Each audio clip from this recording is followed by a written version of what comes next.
Bonjour à vous, j'espère que vous allez bien, bienvenue ici au Planet Fig, enfin un retour parce qu'on a plein d'arrivages, ça fait vraiment plaisir. Alors commençons ici avec des Marvel Legends du monde de Spider-Man. On va commencer ici avec la magnifique Halo Eve, donc du coup un personnage qui est actuellement remis en avant par les comics. C'est la femme de Ben Reilly, comme ça vous savez. Alors ce qui est cohérent, c'est qu'en fait elle a des pouvoirs et qu'elle peut changer de face comme un masque d'Halloween. Côté un peu bouffon vert. Encore une fois, Hasbro a fait du très beau travail sur les packaging. J'aime beaucoup le fait que ça soit comme ça avec descriptif, on dit toutes les langues du produit, photo de la figurine et qu'on la voit super bien. Malheureusement, il faut la déchirer pour l'ouvrir, mais jamais faite auparavant Marvel Legends, donc ça c'est super cool. Ensuite, pareil, une autre super surprise, Jack-o'-lantern, mais ils se sont mis à trip Halloween, mais un peu trop tard, réellement, parce qu'on est légèrement au mois de mars, mais c'est pas grave. Et belle tête, du coup, pas lumineuse, c'est dommage, mais c'est pas du Mesco. Le planeur en disque, les petites boules, etc. Le costume avec les petites brillances, et typé animated. Vous pouvez voir qu'il y a une variante, vous avez du Spider-Man actuel comics, et là on est sur de l'animated d'époque, avec la même fresque. Et réellement, encore une fois, parfait. Je suis hyper amoureux et vraiment c'est un produit encore une fois très douté, mais quand on veut le retrouver, c'est impossible.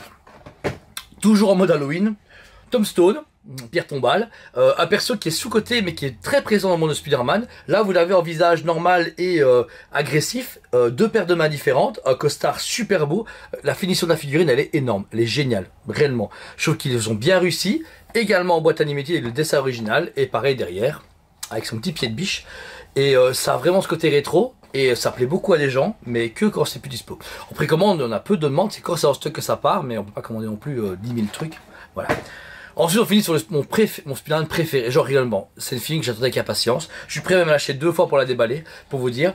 C'est le Spider-Man du coup, le Last Stand, donc connu dans un comics que j'apprécie énormément, où c'est un Spider-Man dans un futur possible, où il est sur la pierre tombale de Mary Jane, et voilà, il va mourir, etc. Le costume rétro, qu'on peut apercevoir dans le jeu vidéo Spider-Man, si vous voulez savoir. Full Comics, il apparaît récemment dans le multivers, ils l'ont mis dans le multivers pour qu'il apparaisse parce que les gens étaient vraiment fans. Le costume est dingue, le travail du Spider-Man est génial et on en connaît beaucoup mais il part déjà très bien. Donc si vous intéresse, ne tardez pas trop parce que celle-là elle sera jamais rééditée. La preuve pour les autres, bon je courage pour les trouver et en genre 20 ans de ce comics est sorti, jamais été sorti en figurine. Donc voilà. Et il est vraiment exceptionnel. Je rêverais que Tobey Maguire mette ce costume-là s'il faisait un Spider-Man 4 avec Sam Raimi. Ce serait vraiment génial. Ensuite, en Star Wars, on a récupéré du coup ici le Airside D4, un druide que j'étais hyper content de revoir dans The Mandalorian, parce que c'est quand même le druide que moi à l'époque j'ai connu dans l'épisode 4, quand il explose et que c'est les deux qui permet du coup de passer à côté et de rester extra-PO. C'est un druide que j'ai beaucoup apprécié parce que mon père et moi on l'a chassé en jouet pendant des années, il est sorti beaucoup de fois en jouet, et je sais pas, Airside D4 m'a toujours tapé dans l'esprit, et le revoir dans Mandalorian et le revoir au jouet, c'est génial. Je l'ai reçu en vintage il y a pas longtemps, mais pour ma collection privée, je pense que j'ai fait une review avec, je suis pas sûr, mais on va le récupérer en magasin cette semaine, la semaine prochaine. Mais là on l'a reçu en Black Series, qui complète la fresque mandalorienne qui fait sûrement, je sais pas, longueur d'un camion maintenant, mais il est vraiment cool, très complet, plein d'accessoires, et bah, remis au goût du jour puisqu'il est en version Mandalorian et pas épisode 4, puisque vous pouvez voir c'est The Mandalorian qui est mis dessus. Toujours en Star Wars, on a récupéré, alors je sais pas pourquoi, je sais pas ce qu'ils ont avec Book of Boba, ils sont en retard de 3 ans, mais mieux tard que jamais.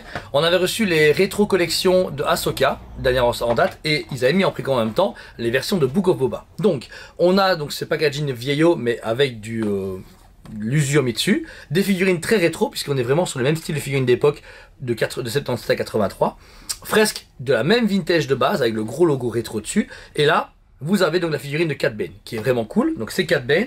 Ensuite, le fameux Mandalorian de Book of Boba, donc celui qui va dans le vaisseau de parfois vintage, mais je le trouve vraiment cool. Ils ont bien chromé l'armure, c'est marrant de le voir en vintage comme ça, je trouve ça vraiment génial. Ils ont même mis son épée laser, et vous pouvez voir que c'est comme à l'époque, des bêtes manches en plastique, c'est énorme. Le Tusken Rider avec du tissu, en plus c'est le même Tusken Rider que l'époque, mais refait en Book of Boba. Malheureusement, ils ont fait un classique, j'aurais voulu qu'ils fassent soit le chef, soit de la femme, ça aurait été bien, mais voilà, ils ont pris le côté nostalgique en même temps avec la fameuse barre où on peut le mettre en train de faire comme ça, c'est énorme.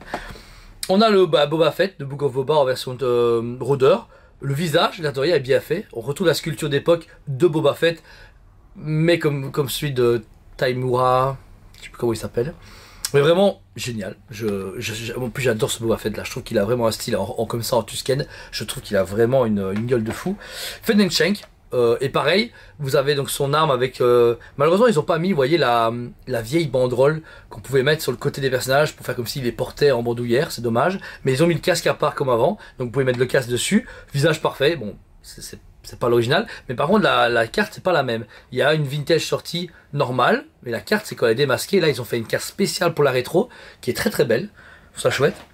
L'avant-dernière, du jamais vu, gros goût, mais là ils ont repris le même sac à dos que Yoda en 80 et 83 pour mettre sur Luke, donc vous pouvez attacher théoriquement le gros goût sac à dos sur quelqu'un, même si à aucun moment dans le film il est attaché à quelqu'un, mais il y a cette idée de rétro, etc. La petite grenouille jamais sortie, et le tout petit gros goût à l'échelle. Vous pouvez voir qu'à côté d'un personnage normal, il est clairement à l'échelle, c'est vraiment cool. Et pour terminer, un Wookie, Black Crash Crane, Crash Satan, non c'est pas Crash Satan, c'est Crash Satan, c'est Satan quoi, c'est Crash Satan. Bon. Alors on a vraiment le même style du Wookie, sauf qu'ils l'ont comme retravaillé avec son style à lui, est beaucoup plus baraqué.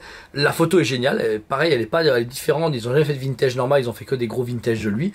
Et on a ce côté rétro encore une fois. Donc ils sont 7 en tout, c'est une série complète qui est vendue. Par contre le prix fait mal au cul. Les premières les ont vendues 16 €, à tous nos jours 16,90. Là on est à 22,90 pour des figurines, alors elles sont toutes... C'est pas comme s'ils avaient fait du copier-coller, mais voilà. Pour moi, 20 € c'est bien. 22,90 ça reste que 3 balles, mais 3 x 7, vous avez vite compris que ça fait une figurine gratuite. Donc voilà. Je trouve ça un peu cher, mais voilà. Et pour terminer, là, c'est en l'honneur de mon petit papa. Je l'ai racheté pour ma collection et je voulais vous dire que c'était ressorti. Ils ont réédité des voitures Corgi. Moi, je me rappelle, mon père les chassait à l'époque, il les avait en boîte et déballées, etc. Donc, voiture en métal avec chaque fois un personnage un peu type miniature, en plomb. En plus, ils l'ont aussi mal fait qu'à l'époque. C'est génial. Et c'est nostalgique. Je vous avoue que j'ai vu ça, j'ai eu une petite larme pour mon petit papa, qui les avait toutes. Il avait chapeau de botte de cuir, il avait Shitty Bang Bang, celle-ci, il avait la voiture de Thunderbird, de Pamela. Je pense que ça s'appelle Pamela. Et voilà, c'est des... Moi, ça... Bon, c'est Retour au futur, j'adore énormément le film. Et puis, j'ai l'original, mon père a l'original Corgi, que j'ai gardé, que j'ai hérité de lui. Et je me dis racheter la nouvelle, pour une future expo, vous montrer les deux, ça serait vraiment cool. Donc voilà, et si vous êtes amateur, bah, je peux en recommander. Voilà. Je sais que Corgi, maintenant, il y a que les plus vieux qui connaissent. Moi, j'ai adoré. C'est le début de la collection de ma famille. C'est avec Corgi qu'on a commencé, il y a 3 générations. Alors, comptant que mon grand-père, ça compte pas, mon arrière-grand-père. 4 générations, mais mon grand-père s'en foutait, donc c'est mon arrière-grand-père qui s'y attaqué. Et c'est les Corgi qu'ils ont commencé pour construire notre patrimoine, nos collections, donc ça date Corgi. Donc voilà, comme ça vous êtes au courant. C'était un magnifique qui m'a fait vraiment plaisir, j'avais hyper hâte. Là je le tourne au magasin parce que ça change un petit peu de décor, puis c'est lumineux, il y a plein de figurines partout. Et puis c'est quand même là que j'ai commencé, hein, il y a 13 ans. J'étais là à ce comptoir en train de vendre mes premiers jouets. Donc je trouve ça normal de revenir à mes sources quand je suis à plein esfil. Donc voilà, merci à vous tous. La plupart des produits sont dispo en magasin et sur le site comme à chaque fois. Merci de votre confiance, de votre fidélité, de votre amour. Je vous aime beaucoup et vous le savez très bien, je vous dis à très bientôt. On vous aime beaucoup et on vous dit à très bientôt.